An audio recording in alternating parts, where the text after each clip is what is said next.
But let's look at these cards one by one. Firepot Spider, 1 magicka for a 1/1 red creature. It's a Fabricant. Last gasp, deal 1 damage to all creatures in this lane. So what I like about Firepot Spider is that it's a continuation of what we saw in Heroes of Skyrim, um, where strength was getting last gasp effects. I like that. I like that added depth to the color. This card doesn't seem terrible. Skaven Pyromancer, I think, is one of the best cards in the game. And Firepot Spider seems like it could be useful in the right deck. I'm not sure. I mean, like, so there's a couple arguments for it in its favor, right? There's the elusive control archer deck that doesn't run Unstoppable Rage that might be able to exploit this. As with all 1-drops in Legends, though, like it's kind of hard to justify running when there are better options at 2. And you start with 2 Magicka at 50% of your games. Ratway Prospector. I actually think this card is pretty cool. I look forward to finding a way to kill somebody with it. Obviously, triggering the treasure hunt is going to be really challenging. I think that even without the treasure hunt ability, in a deck that's really dedicated to stacking items on creatures, this guy is pretty strong. There are some decks that are going to have a really hard time removing this, and with enough early equipment on this thing, this could just be an absolute beast. Obviously, you know, this thing just eats piercing javelins and lightning bolts all day from decks like Mage Control, but I think this is a really powerful card, potentially. In contrast to Firepot Spider, what this does is pretty unique, which may make it a 1-drop worth running. It's interesting. Yeah, Firepot Spider does have synergy with Fearless Northlander. It's worth pointing out. Relic Hunter's kind of cool. There's another card for the Red Guard deck. You know, it is a Red Guard, the deck that runs the 2 creatures that in strength get bonuses when you equip items to them. So that's something to consider. But as it is, I think there are better options at the 2-drop slot for that deck right now. Although it may be that we just haven't seen enough work put into the item decks for this to be worth it. I'm not super excited about that card, but it's reasonable. This card, I think, is incredibly powerful. Verminous Fabricant is crazy good. So a 2/2 for 2, totally playable stat line, and then if you control a neutral card, silence another creature. So, like, even just cards that are already seeing play, right? Like, not including anything else revealed in the set. You have a couple Crocodiles at 2, one of which is Prophecy. And adding a 2-drop with Silence to a deck that's running the Prophecy 3/2 Crocodile is huge. Obviously, it's pretty conditional. You're going to need to run more neutral creatures than you're usually running in your red aggressive decks. But I think you don't mind paying 2 Magicka for a 2/2 body and a Silence effect in any deck, really, for that matter. Good to see you here, Zombie Hunter 9x19, PP Killa. Doing a little card review for the whole set. Put this up on YouTube. Wanted to wait till the whole set was out so I had a more holistic view of the whole thing. Aldora the Daring. First of all, that art is really cool. I like the birds, and of course the pirate lady. But this one's a really interesting one, alright? Treasure Hunt, action, creature, item support. So draw everything or cast Battle Mage's Onslaught and draw a support card. +6/+6. When a friendly treasure hunter finds something, summon Skywag or give Skywag +1/+1. Skywag's just a 1/1 unique creature. I assume it's the bird. Yeah, I'm not sure. I think that if this card sees play, it says play in Crusader tokens, right?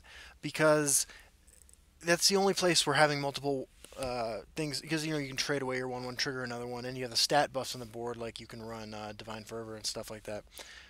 As it stands, I think this card will see play, but I'm not super keen on its treasure hunt ability. Seems particularly difficult to trigger. 4 turns unless you're cheating. I do like that it can continue to summon Skywags if you're dedicated to treasure hunt. Maybe an Archer treasure hunt deck is where you want to play that. Grappling Hook, item +3/+2, move an enemy creature in this lane, loses cover. I think this card is really strong. I think this card is a beast in Arena. I think that this card is going to see play in... I think I like this card in Warrior mid-range decks because it advances your board position and by beefing up your own creature and then making a favorable trade with it. I think that Doomcrag Vampire decks and Unstoppable Rage Warrior, there's some overlap with those decks, but not a whole lot. I think that those decks are really interested in Grappling Hook. I can see it in the hypothetical Archer control deck where you're running multiple lethal creatures, creatures with big butts. I like this card quite a bit. It's not even terrible in a Crusader control deck, right? I mean, imagine slapping this on turn 4 or 5 onto a Hive Defender. Got a huge beast there, and you can put it right in front of an enemy creature, so that's pretty good. Well, we'll get to Son Bart, don't you worry. Oh, what's this? I just won 100 gold for being on Twitch. Trial of Flame, action 5 cost. Choose a lane, destroy all creatures except for the most powerful creature on both sides of that lane. So this kind of has the Burn and Pillage problem, right? Where playing this from behind is pretty awful. Maybe it's useful in the mid-range strength deck versus Scout, where you leave their 6/6 Ramp Dragon on the board, and then I'm not sure. It's certainly a powerful effect. You obviously, the way you make this card useful is by making it super lopsided in what it gives you and what it gives your opponent. I think it's probably best against Scout, where they have some high power creatures that aren't particularly useful for controlling the board, except for their stats. I'm not sure about Trial of Flame. I'm going to experiment with it. I don't think you run this. I mean, here's the thing.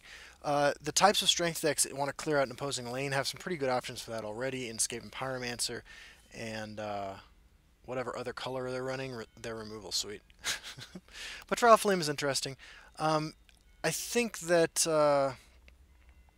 unlike Immolating Blast, this is much harder to work out in your favor intentionally. Hunter Killer is a pretty cool card. I love the art on this. A couple little Robo Velociraptor type looking things. Summon, battle an enemy creature, then battle another enemy creature. This card's cool, obviously, with multiple things that give it more stats, and so because it triggers on summon, you're going to have like a Divine Fervors or stuff like that on the board.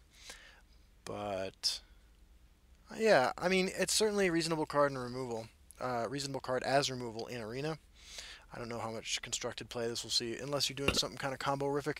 Obviously, the dream is to Ancestor's Battle Axe, Ancestor's Axe onto this thing, so it comes down as a 7/8.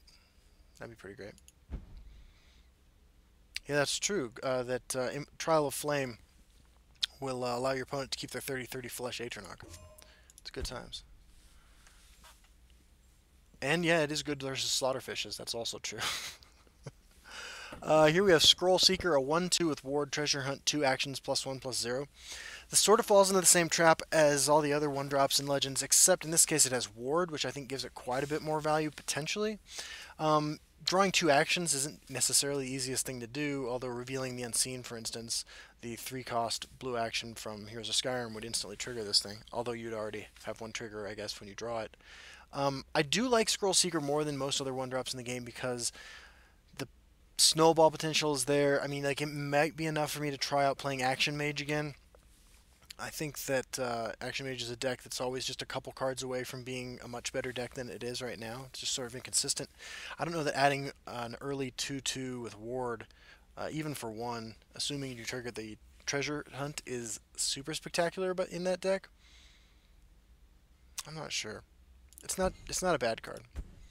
Arcanium Librarian gains +1/+0 when you draw a card during your turn. This card is not particularly impressive, although I can imagine some sort of crazy combo deck. All the Treasure Hunt cards, like Scrollseeker, only trigger once. So after you draw that second action, it gets +1/+0, and then the Treasure Hunt is over. It retires. Arcanium Librarian, though, is just not a card I'm super hyped on. I mean, what's the most cards you can draw on a turn reasonably, right? Hit and Run gives you 4 cards or 5 cards. Even that is, not worth having to play Hit and Run. Throne a Line is an item that gives Guard +3/+3 and summons Shackles the Wielder. This card I actually think is really powerful. Slap this on a Ward creature against a lot of decks. You have an amazing removal spell. I'm sorry, an amazing guard creature. The long-term effects of having it shackled aren't that huge when you just advanced your board so prominently. I actually really like this in assassin decks, not because it says shackle and shackle is the assassin thing, but uh, yeah, it obviously is great on the Dres Renegade, which makes everything that you control unshackleable. But I like Throne of Line because in Assassin, because that's a deck that can lay down a whole host of early blue creatures with ward like Daggerfall Mage or Wardcrafter, or early green creatures that are sort of more utility like Thieves Guild Recruit, and then take advantage of that body, which is sort of the body sort of incidental to the effect on most of those cards. Excavate. Now this is an amazing card. This is incredibly powerful. Draw an item or support from your discard pile. Assuming this isn't random, this is just unbelievably powerful, and it's going to open up a whole host of new options. This is one of the strongest cards in the set. You know, support mage, I think, just got a lot stronger. Yeah, Excavate's amazing, and the different things you can do with this are incredible. I think bringing back support's a lot more interesting than bringing back items most of the time. I think that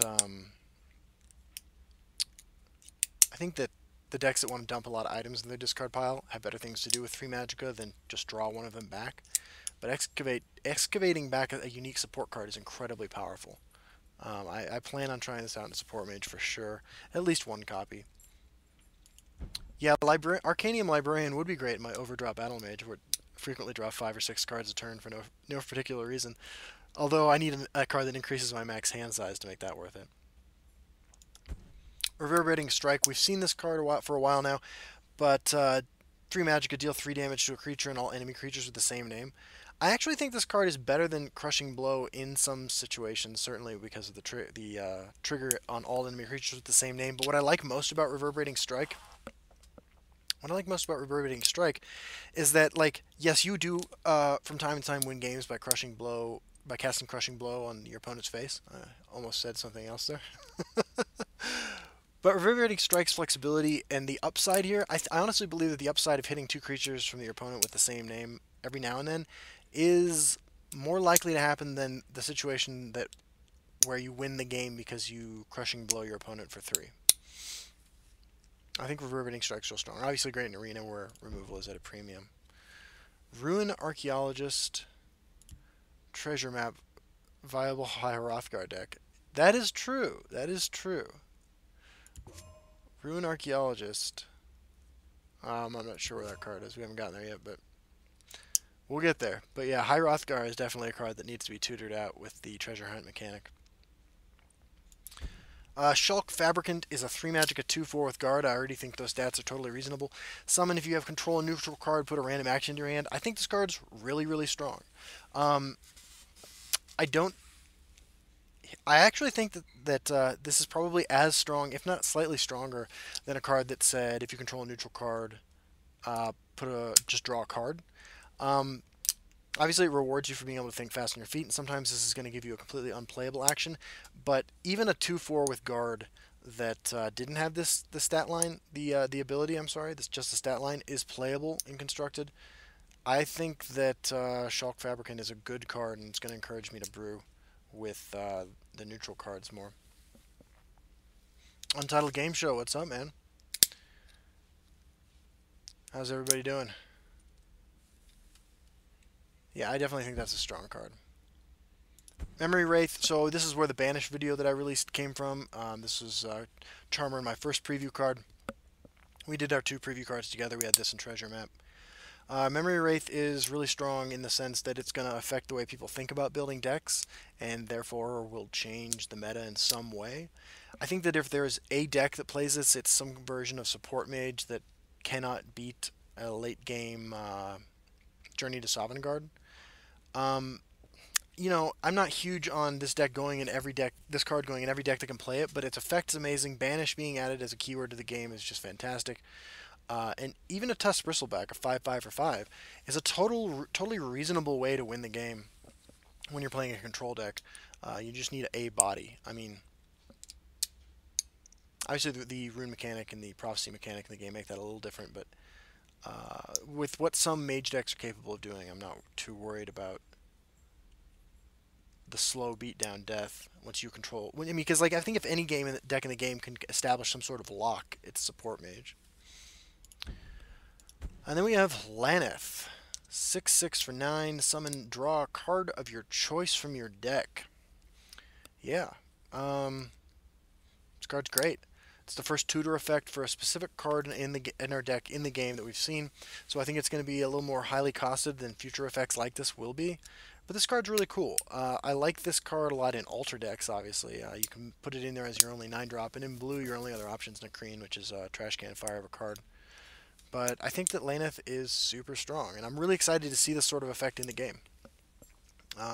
As for specific uses for it, I mean, the list is a mile long, right? Like, grab your copy. I mean, you can't run a toolbox deck with this card alone because it's just one copy. So it lets you basically run 2 copies of your unique cards. But in an alter deck that can get up to 9, maybe this makes alter support mage more enticing, which I think Memory Wraith sort of adds to as well. Yeah, I love the effect. Not quite sure what to do with it yet, but all right. Let's look at yellow cards. We have Reconstruction Engine. This was Dragon Tamer Blade's reveal. The art on this is really interesting, sort of creepy. 3 Magicka, support card, 5 uses activate, give a friendly creature -1/-1, and summon a 1/1 Reconstructed Spider. I don't know about Reconstruction Engine, guys. This is obviously a combo card, right? Because, like, just spamming out 1/1s is not super excited. I believe the spiders are Dwemers, so like there is the potential of doing broken things with that. With Halls of the Dwemer out, you get a crap out of 4/1. But wounding my own creatures is pretty risky, especially in this meta with Scout and Archer being so popular. You got to watch that. Yeah, we can definitely preview the premiums. We'll do that instead. Alright, here's Reconstruction Engine in premium. So they're really going to work on that guy. Reconstruction Engine, I'm not sure that the investment of 1 card and 3 Magicka is worth the potential benefit you have from wounding your own small guys when you have a Divine Fervor out on the board. You can kind of, once per turn your 0/2 walls that you get from your marked man into 1/1 spiders. I'm not huge on this card. Got Ruin Archaeologist. This is the support tutor card, and I say that because, like, look, it's a 2/5 for 3, fine stat line, totally playable and constructed. Treasure hunt, support, draw a card. You run this in conjunction. I mean, the only reason to play this card is you run this in conjunction with Treasure Map. And you use it to grab Ring of Nimira for your janky Dawnstar Healer Ring of Nimira combo deck. That's the primary purpose of this card as far as I see. Alternatively, you can play it in a. Alternatively, you can play it for, in a Crusader support deck, the less popular of the 2 support decks that are out right now. But I'm not huge on that deck right now. Although this card is definitely really good. I think this card will see quite a bit of play. Just drawing a card on a 3/5 isn't terrible, but yeah. Journey Dwemer Splashing Color. I like that. I do like that. Okay, Khajiit Fabricant. So when I first saw this card, this is one of the first cards revealed, I thought, oh man, this is a really powerful card. Now that I've seen the other Fabricants, I feel like its power level is a little bit lower than some of the other Fabricants. This is, clearly like a mid-range card. You don't really want to put this in your aggro deck or your aggressive neutral playing deck. And building an aggressive deck running that many neutral cards is going to be challenging. This is a mid-range card because, again, it's not really a control card because while it can kind of help you get back on board, if by turn 4 you have the conditions met to play this so that you can use the 2 copies, the 2 creatures you get to trade on the creatures that are already on the board, that means you played a neutral card turns 1 through 3. And unless it was like Mechanical Ally, like I'm not super keen on your chances to win that game. TVP9, it's great to see you, man. I'm doing great. How are you? I mean, besides the no sleep thing. Yeah, sorry. I've been drinking coffee all day, so I'm clicking my name tag actually. Riften Lawkeeper. This is an arena powerhouse, incredible arena card. This is going to dominate the next Pauper format. Is it playable and constructed? Maybe. The 4-drop slot is so full of really good cards already that I'm not super hyped on this card's ability to see play and constructed. But, I mean, like, it is 4 life and a 4/4 body for 4. Like, it's possible that this running 3 of these along with some incidental life gain is enough to, for instance, bring back a mid-range Crusader deck. One of the things that I think makes mid-range Crusader, or made mid-range Crusader such a strong deck back when it was a strong deck, was its ability to lose the first couple turns of the game and then just come back so strong with 4-drops and stuff like that. Riften Lawkeep's a really strong card. Speaking of really strong cards, Mechanar's Will is pretty incredibly powerful. The question becomes, like, what deck do you put it in, right? I think that you try Mechanar's Will out in almost every deck that can run it, maybe just one copy, because, like, the potential swing for this card, like, one of the things I talk about a lot is how important it is to know when you're the mid-range deck, when to pivot from being reactive to being proactive. Mechanar's Will is like that move in one card, because you can potentially 2-for-1 your opponent with this card. You can steal guard and clear out creatures that your opponent's guard is protecting if they're on the put my aggro creatures behind a Hive Defender strategy. Mechanar's Will is crazy powerful. Obviously in Arena this is an absolute bomb. Yeah, Mechanar's Will is interesting. I like seeing more steel effects in yellow. I think it's going to see a little bit of play in constructed, but its power level is sort of contingent upon like what other decks are big in the format, right? Like, I'm not sure what you do with this in against Scout, for instance. You could steal their Fighters Guild Recruit if they're running Fighters Guild Recruits. You could steal their Thorn Hiss Mage the first time they lay that down, but I'm not huge on this card's effectiveness against several decks, and it's a 5-cost action, so you got to keep that sort of thing in mind. Valix Exemplar is 5/6 guard for 5, already really good stats. When your opponent draws a prophecy from a room being destroyed, put a 1/2 Septum Guardsman with guard in your hand. That's a 0-cost 1/2 with guard. I actually think this card works really well as the curve topper in an aggressively bent mid-range deck. Yeah, by the way, you're right. Mechanar's Will with Altar of Despair, or anything effect that blinks it or bounces it to your hand is going to be a huge wombo combo. You gotta watch out for that. Valix Exemplar, though, I think its purpose, I mean, obviously a 5/6 guard is totally reasonable as just a defensive creature, although I think there are probably better options for that. I think that Valix Exemplar's purpose is to be the top end of an aggressive deck, because feeding you one random creature or whatever is fine. This is the ultimate hide your creatures behind a guard creature, your aggro creatures behind a guard creature type creature that I've seen. Trades into almost every 5-drop in the game successfully. The Lynx Exemplar is a really powerful card, and I think it's actually perfect that it swings for 5, right? Because if it breaks, it can single-handedly break a rune, and if it gives you a Septum Guardsman, that's great. That's some advantage. Mechanical Heart. This is one of the most exciting cards I've seen revealed so far. This is a support card. This is a pretty new idea here. When you have 0 or less health, sacrifice a Mechanical Heart, set your health to 10, and restore a rune. So this is the first card that restores runes, something that I wasn't sure they'd ever do. I like that they are doing it. The art is beautiful. And, this Ice Block, this is not. Platinum Angel, this is not. But what this is going to do is cause, first of all, a lot of people to build some interesting decks. It's going to be a lot of fun to rebuy repeatedly with Excavate, which is the blue card we saw that returns an item or support card from your discard pile. And it's just neat. Like, it's a neat new effect. I love seeing new ideas in the game. The Mechanical Heart is super interesting. And yeah, you can rebuy it repeatedly, or at least 3 times. Whether that's enough, I mean, like, you need to have a presence on the board to make that work. Make the destroy your opponent's board after they give you potentially lethal and you go back to 10. You need to be able to take control of the board that turn, which necessitates some interesting deck building. But yeah, Excavating Heart Loop is the dream, of course. And finally, in yellow, we have Clockwork Apostle. First of all, this premium art is amazing, and I gotta give a shout out to the art team here. The premium art on almost all of these cards has been absolutely crazy cool. Oops. But yeah, this is 7/7 worth of stats. But 4 of it, plus 4, is immediate impact, right? I mean, the only thing that would make this card stronger is if it gave that creature guard, or if this creature had guard. I think that would probably make it one of the best creatures in the game. I don't think I'm overselling this when I say that this card is one of the, well, first of all, in Arena, insane, right? Think about the games that you've swung with Savage Ogre. Okay, this card is significantly better in my opinion than Savage Ogre. Right, yeah, and with the Heart Excavate loop with Iron and Blinks, you could do it something approaching an infinite number of times.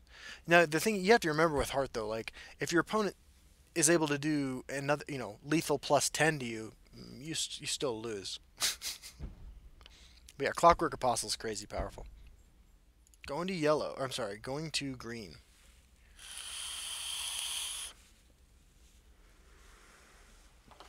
All right, we got Cog Collector at 2.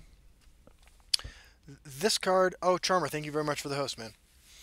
So Cog Collector, I like this card a lot, right? First of all, I like pilfer effects that aren't just encouraging all face all the time strategy. I mean, obviously you're encouraged to attack your opponent, but Cog Collector isn't there to do a lot of damage. Cog Collector is there for its last gasp. And the reason Cog Collector I think is playable on its own is that if it dies with no counters on it, you have a 50% chance of summoning a 0/3 guard Dwarven Spider. And a 50% chance of summoning a Sweet Roll, which sucks, but um, I think that Cog Collector is a reasonable card. I'm definitely trying it out in Dwemer decks. Dwemer being something I'm definitely going to build a lot of varieties of as soon as the expansion drops. I think that I don't even think it's unreasonable. I think it's reasonable in Alter decks, puts an extra body on the board. Oh, Sweet Roll costs 1. I was unaware of that. I thought Sweet Roll costs 0. Okay, so take that back. 100% chance of summoning a 0/3 guard when it dies. I think this card is good in Alter decks. Not just for that reason, but it's extra bodies, right? Like, it's hard to go wrong with that. It's not the kind of card that your opponent prioritizes killing because its last gasp is sort of innocuous. I think it's pretty good. Not like format defining, but it's pretty good. Meanwhile, we got the Khajiit here who didn't miss Arm Day. In Ruthless Freebooter, this is the most ripped cat monster I've ever seen. Celine is panting as she stares at it. She's on my lap right now. This is a 2/2 for 2 treasure hunt. Drain +1/+1 lethal. Treasure hunt lethal +1/+1 and lethal. I'm sorry, drain and lethal, respectively, for the keywords. This card's really good, right? Even if it just becomes a 3/3, a 3/3 with one of those keywords for 2 is strong. A 2/2 for 2 is not bad. It's totally playable. I think this card's going to see play in Constructed. I think it fits in real well into Archer decks that have sort of fallen off in popularity as Rage Archer becomes the Rage. But Ruthless Freebirder is a really good card. I think in Archer decks in particular, and to some extent in Assassin decks, you run a lot of cards with Drain and Lethal anyway. So, you don't want to warp your deck too much for an effect this small, but if you don't have to, and this card is just incidentally really good at 2, I think you want to run it. So, this card is really good. Daring Heist. So yeah, this card says draw 2 cards, which immediately has my attention. But I can only think of one deck that this card is good in, and that deck is Market Archer. Or Market Assassin, I guess, too, but I think Market Archer is the stronger Market deck.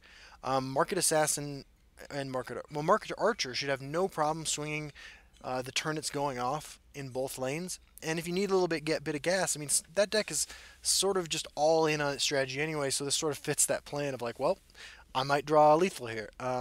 This card is not particularly strong. The conditions are too high, but this card will see play, and it will see play in a number of decks. But I don't think it's good. I don't think it's great in anything but Market Archer. I think it's functional in Token Monk, in a really aggressive like Archer Orc deck. I can see Daring Heist being played, but for the most part, you're generally incentivized to play your creatures in one lane for most of the game and then switch to another one halfway through, or whenever the time comes. Daring Heist sort of encourages you to play completely differently, and I'm not sure that one card that draws you 2 cards for 3 Magicka is worth changing your whole strategy around. This is not a build-around card, despite the high power level of anything that says draw 2 cards. This is a supporting something you're already doing card, and the only deck I can see it being excellent in, potentially, is Market Archer. Murkwater Guide. So we got a new Goblin here. This is a 4/2 for 3, already totally playable stat line. Treasure Hunt, 0 cost card, and then you put a copy of it in your hand, an extra copy.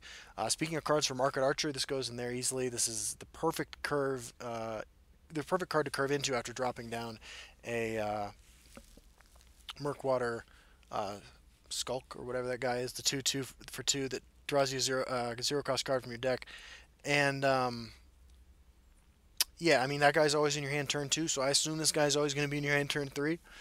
I even think it's totally reasonable in just a goblins deck, just to fill out the number of goblins you can run, even if you never trigger the treasure hunt. Just a 4/2 body is sort of what goblins want to be doing on turn 3. So, Murkwater Guide is real strong, and it definitely looks cool. The premium art is definitely cool.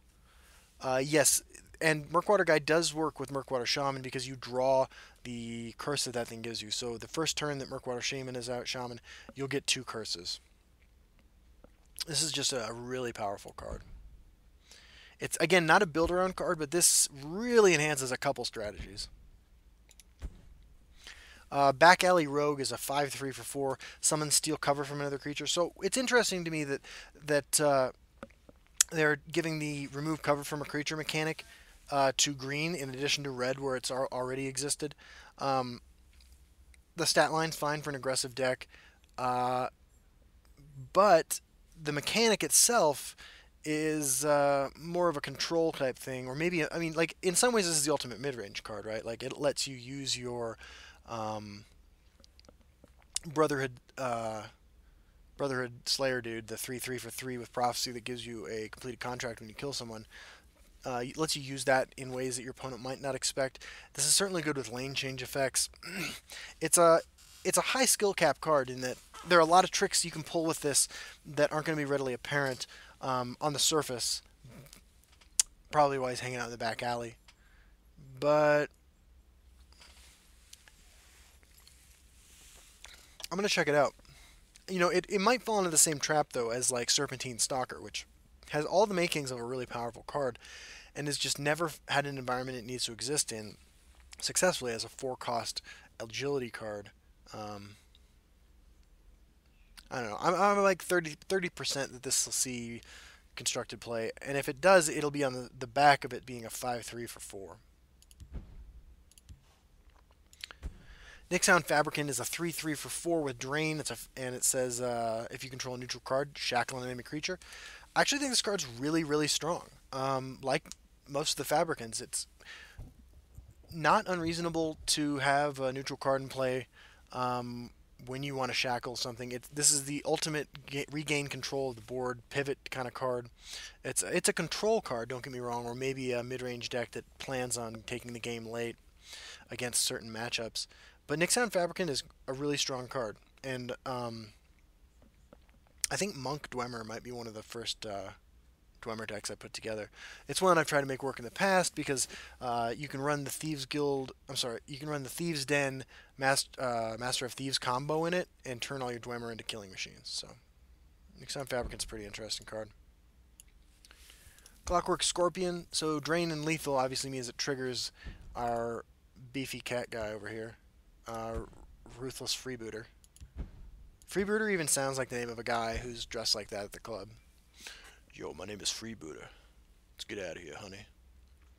But Clockwork Scorpion is, I mean, it's an arena bomb. It's probably pretty good with Unstoppable Rage. That deck also tends to run Quicksilver Crossbow, which I think this card works well with. I mean, it's a 9 Magicka combo, but it's a really difficult card to kill.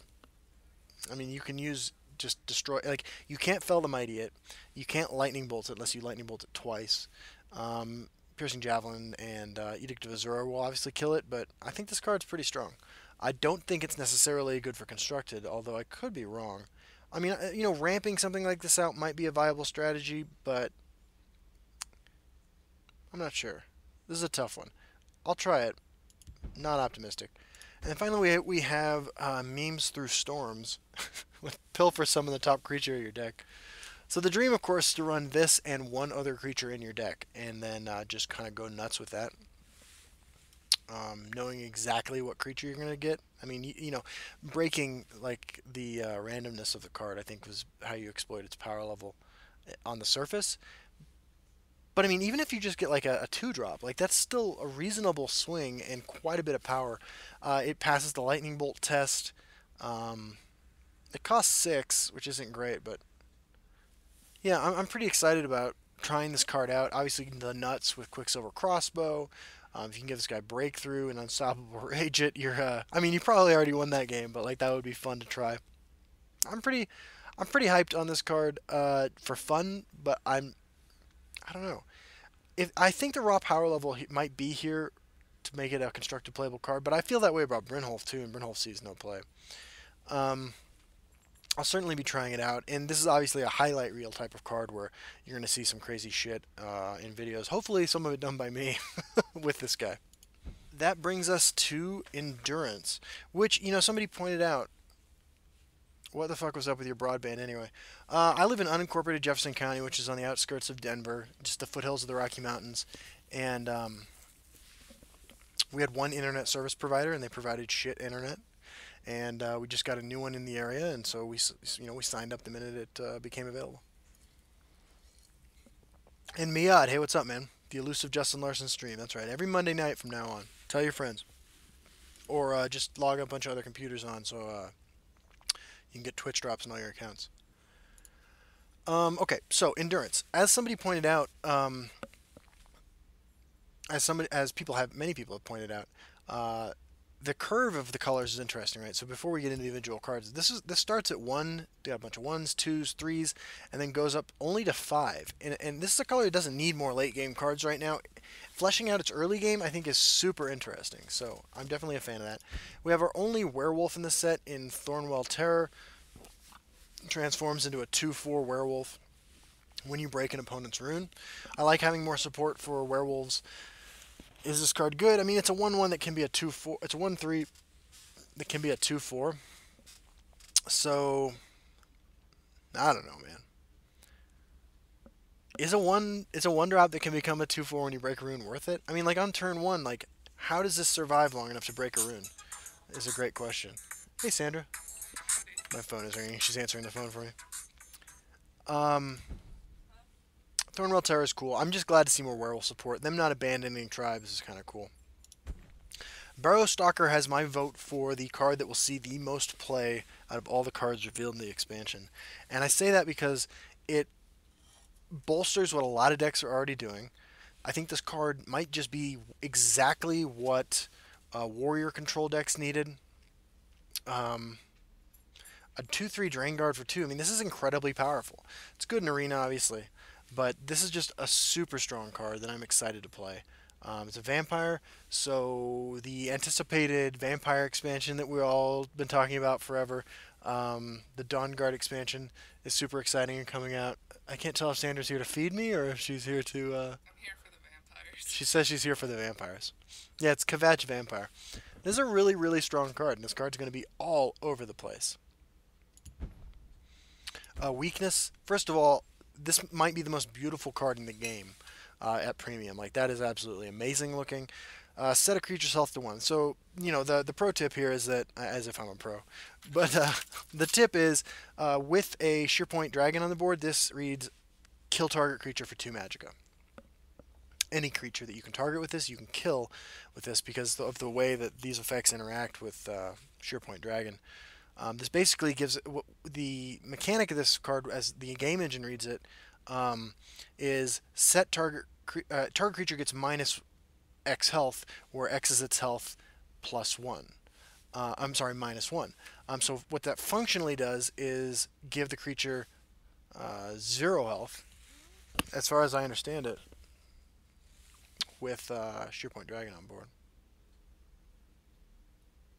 Very powerful effect.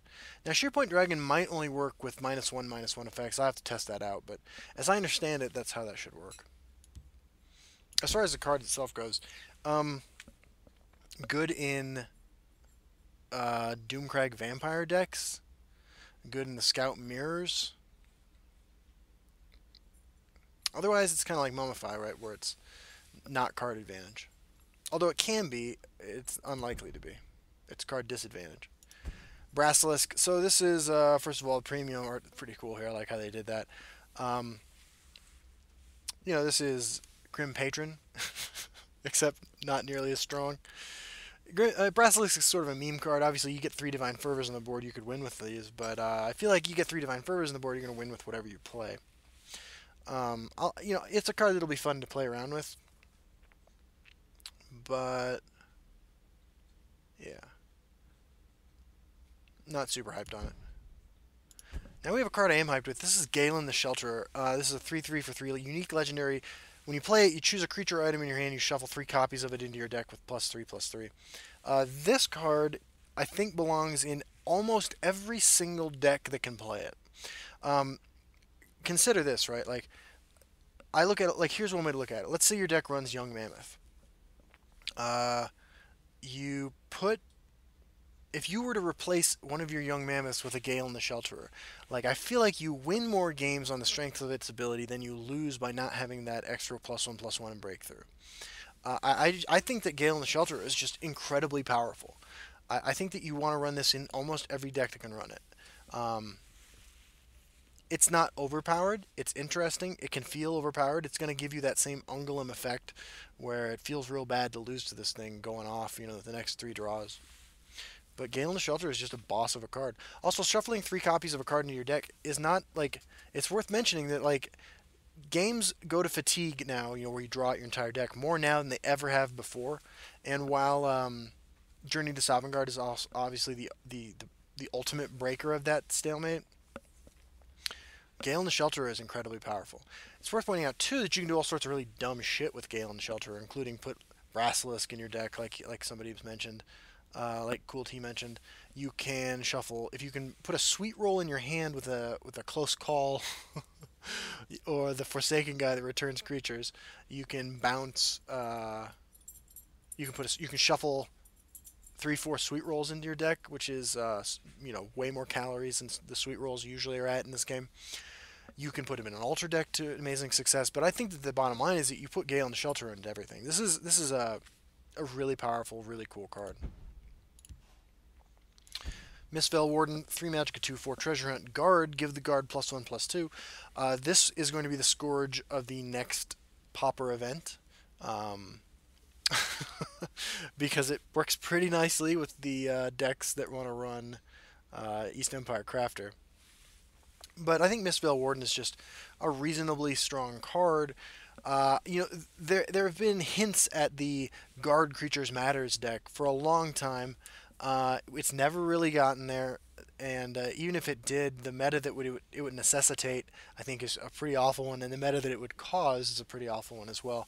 But yeah, I mean, Miss Val Warden, it's not bad. You can look at it like a 3/6 for 3 if you're running enough guards, and that's a lot of stats. And a 2/4 for 3 isn't bad either. You can, sometimes the correct move is to take your 2/4 for 3 in support mage and just trade on things on the board with it. But not huge on this card.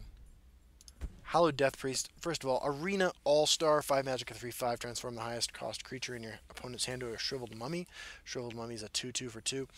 This card might as well be called Hollowed Stream Sniper. Because, that knowing what's in your opponent's hand is obviously crazy powerful when you play this card. I don't know, man.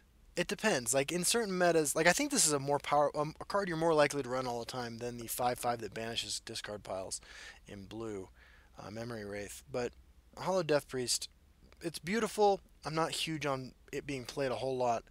I think that the meta that would necessitate it being played in every deck is, again, not one that's going to be particularly exciting. And finally, Hulking Fabricant, 5 magic, a 5/5, totally playable. Summon if you control a neutral card, gets +3/+3. This might be one of the most powerful of the Fabricants, but I think it's obviously the least interesting. It's just an 8/8 for 5. And I don't know that that's what the deck that runs a lot of Fabricants and wants to play something like this on turn 5 is looking to do anyway. So, alright, so now we have Fabricate. Don't actually know what this does. It has no tooltip effect when you hover over it.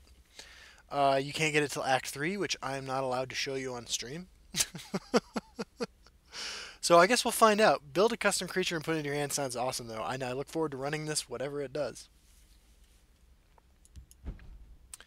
Gearwork Spider is a 1/1 prophecy guard creature for 1. Summon all Gearwork Spiders in your discard pile. So obviously with Galen the Shelterer, this is pretty crazy fun. The art is beautiful. Um, is this good? I don't know, man. I actually think you do run this in a dedicated Dwemer deck. Um, yeah. Gearwork Spider I think is good in that deck, and I don't think you play it in anything else. There are some janky combos like with Galen, with effects that summon multiple copies of your own creatures. Dark Rebirth is it was worth looking at, um, but like it's a 1/1 for one. You know what I mean? The Prophecy I think is pretty good on top of it all. Uh, but yeah, I actually think this is a playable card. I think it's only going to shine in Dwemer decks, but I think it goes in every Dwemer deck. Yeah, and Galen with factotums definitely makes it work too. If Galen buffs the spiders, do they keep it in the discard pile?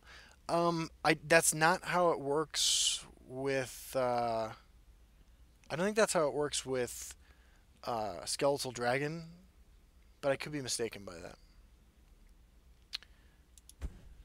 Assembled Sentry is one of our factotums. It's a 1/1 for 2 assemble. So when you play it, you either give it +0/+2 or you give it guard. Here's the bottom line of factotums. I think factotums are interesting. I don't think there are enough of them for them to be playable. I'm a little disappointed by that. I'd love to see like 2 more playable factotums. I don't think that they're at a place right now where they're good enough, and that is including the next card we're going to look at. The mechanic is super interesting, and the dream of building a control deck where you just kind of build these monster creatures eventually, it's just not there, unfortunately. Reflective Automaton is, of course, the card I was talking about. It's a 2/3 for 2, totally playable, that has all creature types. So this is a relevant creature types are: this is a goblin, this is a Nord, which does occasionally matter. This is an this is an Imperial. This is a Orc. This is a Werewolf. And it's a Dwemer, and it's a factotum. So, and it's dragon, yeah. I think being a 2-drop dragon might be its most relevant feature, but yeah, this goes in every Dwemer deck, obviously. That's the only Dwemer that costs 2 that has a reasonable stat line. So, yeah, this card will see play. Assembled Sanitizer is a 1/2 for 3 with Assemble +2/+0 or lethal. Same caveat about all factotum applies to this one. I think that it's this is the power level of a factotum card that I think would make factotum powerful and playable if there were more factotums. Dormant Centurion is a 3/5 for 3 that can't attack unless you play an action this turn. So, I mean, I don't know. Is this playable in Action Mage or Action Assassin? It's debatable. I think probably not. The 5 toughness is nice. Giving this guy guard would make it reasonable. Is it playable in Dwemer? Like, I don't know how many actions you usually run in Dwemer to begin with. I'm not really hyped on this card. I think it will see some niche play in actions-oriented decks. Not huge on it. On the flip side of that is Vuitton, which is a 3/3 Skeever that gets +1/+1 for each other Skeever you summon this game. Obviously, this goes right in all your Skeever decks, even the Skeever of Secrets deck, because why not? More memes. Yeah, this card clearly has one purpose. Oh, that reminds me that our good friend Reflective Automaton is also a Skeever, for whatever that's worth. Basically just the Skeevaton. I don't know. Here's the thing, at 3/3 for 3, it would be really good in any deck running Skeevers, because a 3/3 for 3 is reasonable on board. As it stands, it's just sort of something you try to give charge to when it's a 25/25, which is difficult to do since that necessitates you casting Skeever summoning cards 12.5 times. Son Bart. So beautiful photorealistic art. 2/3 for 3. Not really great. It's immune to silence. You're a unique card. Just costs 1 less. So this is sort of a functional ramp card in some decks. I mean, look, the only thing I can think of doing this is put it with this really is I've been disconnected. Okay, my game crashed. I think I'm still streaming. Let's reconnect. Good times. I'm on the beta server, so I imagine there's still some kinks to work out. Let's go to my collection. Yeah. We here at Justin Larson Industries, we don't fuck around with our high-tech knowledge, high-tech shit. Alright, so here we go. Where were we? Starsong Bard. So the only thing I can think of to do with this is put it into my 47,000 Soul Shard deck. Yeah, the word ongoing is gone from it. It was on there in the preview thing. You know, I think Solid Age explained that when they preview, like, that the cards are rendered in the game by a specific engine that reads the code for the card and then creates an image of it, and that when they preview cards or show them off and stuff, they create it in a photo editing program, which is why the text, the font's a little bit different, and it was probably just a slip up there, why that word unique, ongoing used to be there. I don't think this card is particularly good. Treasure Map, however, I think is one of the most interesting cards ever printed in this game because it tutors up specific cards, and if you build your deck correctly by only having one copy of something or that you're hunting for, specifically supports with the 2/5 for 3 in willpower, Treasure Map is going to be crazy good. Crazy good. Already +1/+1 and draw a card for 3 is totally reasonable. I think you played an arena with no treasure hunt cards. But the dream is tutoring out support cards with your treasure hunter in yellow. Dragon aspect is, first of all, gorgeous, and second of all, really strong. I've thought a lot about this. I went back and forth on about whether 4s, like if it costs 3, I think this card is like one of the best cards in the game, no lie. At 4, it's not ideal. You don't play it and everything, but what you do with this is gain life and battle mage control. This, along with another card we're going to look at, the Clockwork Dragon, is the only way that is the absolute only way that you're gaining life in those colors without playing Dank Harvester or Black Reach Rebuilder. But this card's good. I mean, this is a removal card at its base level. This is a removal card in life gain at its secondary level. It's just really strong, and it's a neutral, so you're going to put it in your Battle Mage deck. This is a beautiful card. I think what you do with this is you run it as your only shout with the Greybeard Mentors and the Word Walls in Battle Mage, and you profit from it. I mean, imagine even just going off at level 2 with this thing. If you get one Word Wall out on it, that's incredible. It's also a small nerf to Parthenax, which now has a lower percentage chance of giving you Soul Tear. Alright, Abandon, Imperfect. Treasure Hunt, 3 neutral cards. So you draw 3 neutral cards, you sacrifice this, you put an 8/8 Awakened Imperfect, which is a 8/8 Dwemer with Breakthrough and Guard in the lane of your choice. So this is Dwemer Grove, basically. I feel like, in the Dwemer deck, you trigger this almost immediately, right? 3 turns at the latest, almost. Maybe 4 turns, but, some situations, 3 turns. Is an 8/8 for 5 with a couple turn delays, with Suspend 2. Is that good? I think so. I really actually think so. Yeah, the 8/8 it summons is a Dwemer, I believe. Let me check. It's a new card. Oh no, it's an Imperfect. It's not a Dwemer. Wow, that is the most disappointing thing I've ever seen. All right, so the thing it summons is not a Dwemer. That's awful. You still play it in the same deck, but it not being a Dwemer is kind of shitty.